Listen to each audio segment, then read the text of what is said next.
today's topic is going to be Pnf stretching. Pnf stretching, you heard a little bit about this, Odell, already, is proprioceptive neuromuscular facilitation stretching. Okay, it's a long name. Pnf.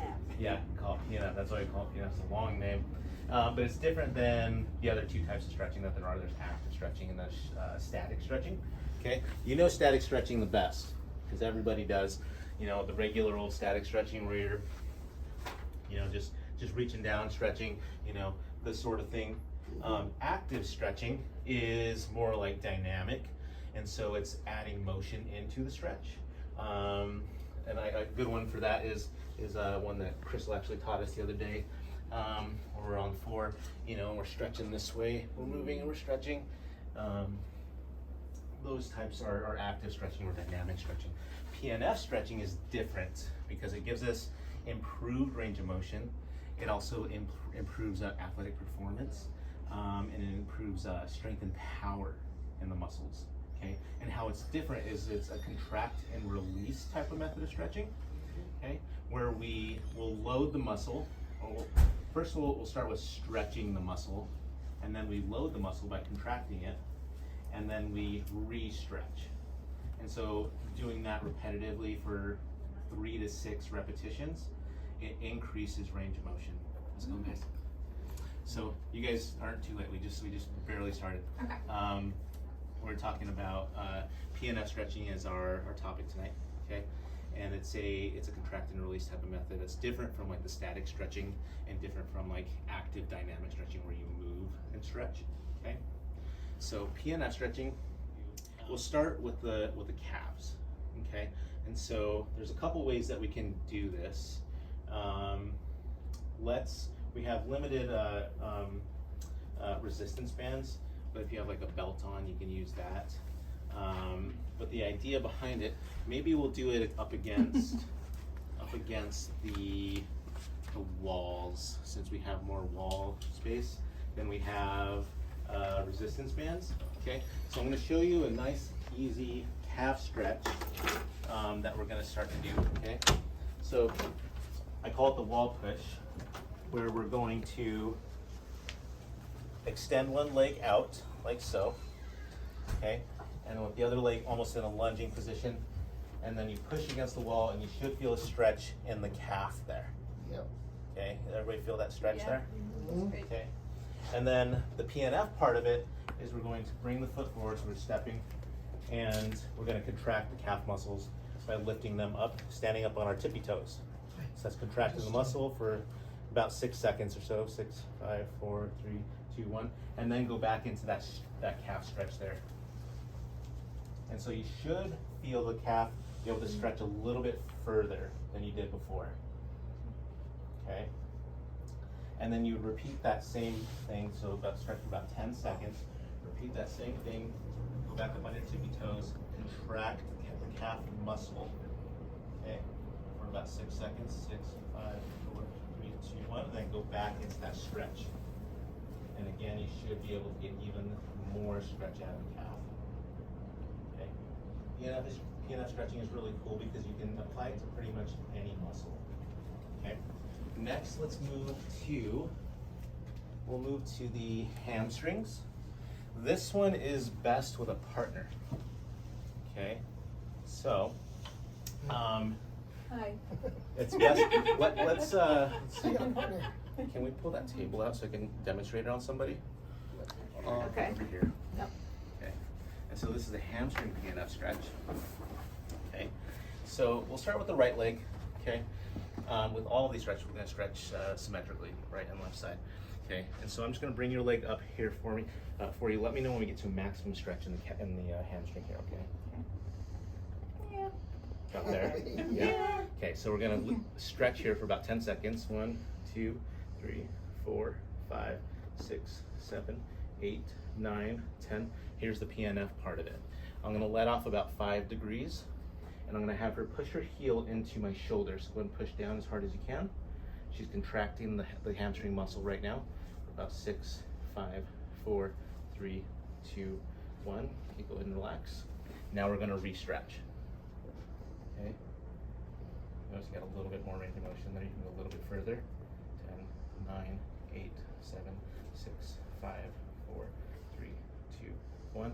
Now I'm gonna let off about 5 degrees again and have her push her heel into my shoulder again. Contracting that hamstring muscle. 6, 5, 4, 3, 2, 1. Go ahead and relax there. And now we're gonna re-stretch, and we would repeat this 3 to 6 times. She can go even further now. Okay, for about 10 seconds or so. You guys want to give that one a try? Anybody that has a partner? Yeah. Up here. There you go. Thank you. Or if you want to step up and I can show you how, so you can see how it feels. You can demonstrate it again. Anybody? Yeah. Feels good. It feels good, isn't it? Yeah, yeah. Can I get up there? Absolutely. Okay. Okay. Let me know when we get some maximum stretch here, okay? Shoulder, and now you push There. into There. my shoulder with as So much go 10, 9, 8, 7, 6, 5, 4, 3, 2, 1. So I'm going to have you push your heel down on my shoulder. 6, 5, 4, 3, 2, 1. Go ahead and relax. Re-stretch. A little bit further. 10, 9, 8, 7, 6, 5, 4, 3, 2, 1. Push down on the shoulder again. 6, 5, 4, 3, 2, 1. Go ahead and relax. Re-stretch. 10, 9, 8, 7, 6, 5, 4, 3, 2, 1. Awesome. Yeah. That's interesting. Isn't it interesting how it Yeah, works? yeah, it's great. Is that more every time? Did you feel the difference? I did actually. Yeah, he went up like about this much more every Yeah. single time. Yeah, you should be able to gain.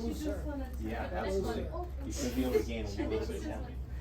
Calm I down. think we should. Yeah, we'll get over there. So let's go again on your back. Good? And this is very similar to the hamstring, okay? But this will stretch out more of the glute and the piriformis muscle, which is also in the glute there, okay? And so Sorry, very Dr. Lee. similarly, what we're gonna do is we're gonna bring up the leg, but we're gonna internally rotate. So we're gonna turn the foot inward, and we're gonna bring it over to the opposite side. Okay, so we're gonna bring it over this way. You should be feeling a stretch in that glute area. Yeah. Let me know when we get to maximum stretch here. That's good. About right there. So same thing. Now we're internally rotated, and we're bringing it over to the opposite side. She's feeling the stretch on that side. Hold it for about 10 seconds, and then we need to contract those muscles, which is going to be in the opposite direction. Okay. So now I'm going to let off about 5 degrees. I'm going to push this way, but don't let me. Contracting those muscles there. 6, 5, 4, 3, 2, 1. Go ahead and relax. Re-stretching. Look at how much more she can go there. 10, 9, 8, 7, 6, 5, 4, 3, 2, 1. Laying off about 5 degrees. Pushing this way, don't let me. Contracting that muscle again. 6, 5, 4, 3, 2, 1. Go ahead and relax. She's even able to go even further on that. How's that feel? Good. Yeah. Yeah, that one, the glutes are really problematic usually. I'll be up here. That's a really good one. Dr. Aaron, I think I apologize, I missed your explanation of Yeah. why that works. What is happening that's causing them to Yep. be able to move further? Yeah, so the contract and the release method, it essentially tricks the brain into allowing the muscle to extend further after you've contracted it. Yeah. So the muscle mechanics are when you contract the muscle, it shortens, right? So having the stretch in the beginning, it takes it to that maximum stretch. So let's say, you go to that maximum stretch here. If you let off and contract the muscle, it pumps nutrients, water, blood into the muscle, right? And then re-stretching it right after the contraction, it just kind of tricks the mind into thinking it can go further, essentially. Yeah. Yeah, it's pretty Makes cool. sense. Because in some way your limited flexibility is a protective mechanism against overstretching. Right. So it's My- your brain protecting. It's your brain protecting you. I mean, your brain, it controls everything, including, it's no different than lifting something that's too heavy. Muscularly, you probably could, right? You have the strength somewhere, but your body's saying, we're not going to let you do more. That's why when people get in a panic situation and the They can adrenaline do is it pumping, super they can, they can lift a car up off a kid. They've got the strength, but it's dangerous, and your brain overrides your desire to do it by saying Precisely. no. I was taught that this was used by Russian Olympic trainers Yeah. to create greater flexibility in a short Yeah. period of time among gymnasts and other people, Yeah. because it really, you can gain multiple degrees in a matter of minutes Yeah. by doing this. Yeah, if you go to a baseball game and you watch the players warm up in the beginning of the game, you'll see them doing this on the field. You'll see them, one of them lay on back, hamstrings. You'll see the other one pushing. And so you'll see high level athletes using this form of stretching. Yeah. The next one we don't need a partner for. Okay. Anybody that isn't comfortable getting on their knees on this harder ground, feel free to use a mat. Okay. So go ahead and whoever would like to use one. Next, we're going to work on the Iliopsoas muscle, okay? And so with this one, it's a lunging stretch, okay? And so everybody's done this type of lunging stretch where you get down on one knee, other knee in front of you, and you lunge, right? And you stretch deep into that hip right here, right? So this the PNF part of it is, and we're going to stretch, 10 seconds maximum stretch, okay? So 10, 9, 8, 7, 6, 5, 4, 2, 1. Let off just a little bit. Now you're gonna act like you're gonna try and drive your knee and your hip into the ground right here, contracting that psoas hip flexor right here. So driving that muscle or that knee into the ground. You should feel contraction deep into the hip right here. Okay. That feels good. Yep. 6, 5, 4, 3, 2, 1. Re-stretch. You should be able to go a little bit further. Is everybody feeling that? No, Okay. just doing it. Yep. Yep. When you do the front Sure. stretch, should your knee not go past a certain point, or does it matter? Like, should it I think stay it'll- behind your, or can you sort of? You can push it forward. You can push it. You can push it Okay. forward. Yeah, it's not going to go a whole lot more forward towards the foot. Yeah. But you can push it forward. Yeah, Okay. yeah. You get as much of a lunge right into that deep hip flexor as you can. Okay. Again, you do this on both sides, 3 to 6 repetitions. You should be able to go a little bit further each time. Okay. Next one, we're gonna move up to upper body. We'll move on to the deltoids. Okay. The action of the deltoid is to bring the arm up, right, to a certain level. And with this one, the easiest static stretch that you can do with it is across the body, right? So it's a baseball stretch, stretching the arm across the body here. So that's where we'll start. 10, 9, 8, 7, 6, 5, 4, 3, 2, 1. And then for the PNF part of it, we can find a door frame or a wall, and we want to contract that muscle by adding resistance by trying to move the arm up against the wall this way. So arm flat against, and push your hand, back of your hand into the wall to contract that deltoid muscle. You should feel the muscle contract. 6, 5, 4, 3, 2, 1, and then re-stretch it. Deltoids are also one that are usually pretty tight, especially in guys have tight deltoids, tight pecs, tight traps, that sort of thing. Again, 10 seconds, and then contract the muscle again for another 6 seconds or so, and then re-stretch. Everybody getting the idea a little bit? Mm-hmm. Yeah. Forearms. Forearms is another one. This one's also an arm. Yeah, this is Yeah. keyboard, acoustic Yes. keyboard. Yeah. We've also, Yeah. This way, Yeah. whichever's more comfortable. oh, okay. Yeah, whichever way is more comfortable. I like to do it this way, extending out here. And then we want to contract the muscle when we get to that point in the opposite direction, right? And so this part of the muscle contracts this way, and we bring the wrist this way. So we can add resistance with our other hand. Resistance, contracting those muscles for another 6 seconds, right? And then re-stretching. Stretch. Stretch this way as well, right? Stretching this way, stretching the back of the forearm muscles here, and then adding resistance in the opposite direction. Right? 6 seconds, re-stretch. Pretty easy, right? Yeah. Does that increase, does the process of all of this increase blood flow quite a bit. Absolutely. Yeah. Yeah, it's gonna warm up the muscles. This is, if you guys work out, go to the gym, Pnf stretching is great for before and after. And if you're not stretching after your workouts, you really should. Yeah. Because it's gonna, it's rewarming up those muscles after you've worked them, and drawing blood and water and nutrients back to the muscle to help heal it after you've damaged it with those micro tears.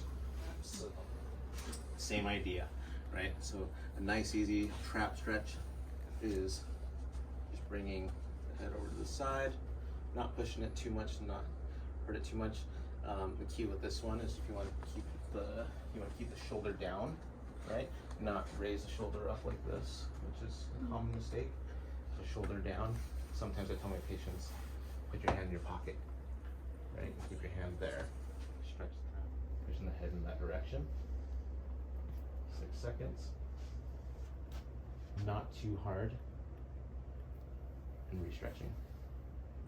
And what's cool about the neck stretches or the trap stretches is you can do it in different ranges of motion. So you can do it straight ahead to the side.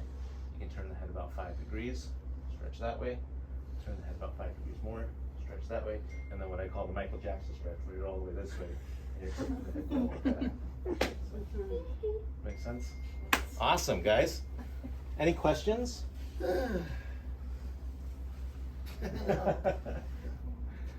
No questions? Yeah. Awesome.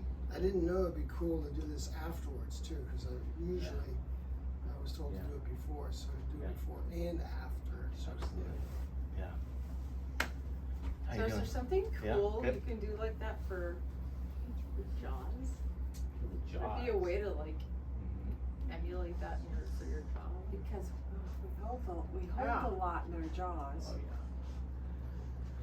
I mean, would it be like Jaw is tricky to. Going down and then Yeah, the jaw is tricky to stretch, right? Because there's not a whole lot of jaw. There's a lot of jaw muscle release techniques with pressure. yeah.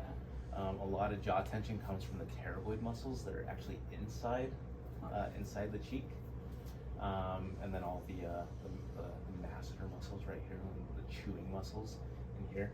Those are just tiny muscles, Yeah.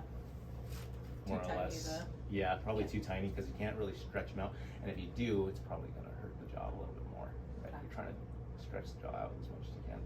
That one's a little more tricky. But I would imagine like neck stretches and stuff help to kind of loosen this stuff up Absolutely. anyway, so. Yeah, certainly. Thank you. Thank you guys for coming. We're gonna be so bad.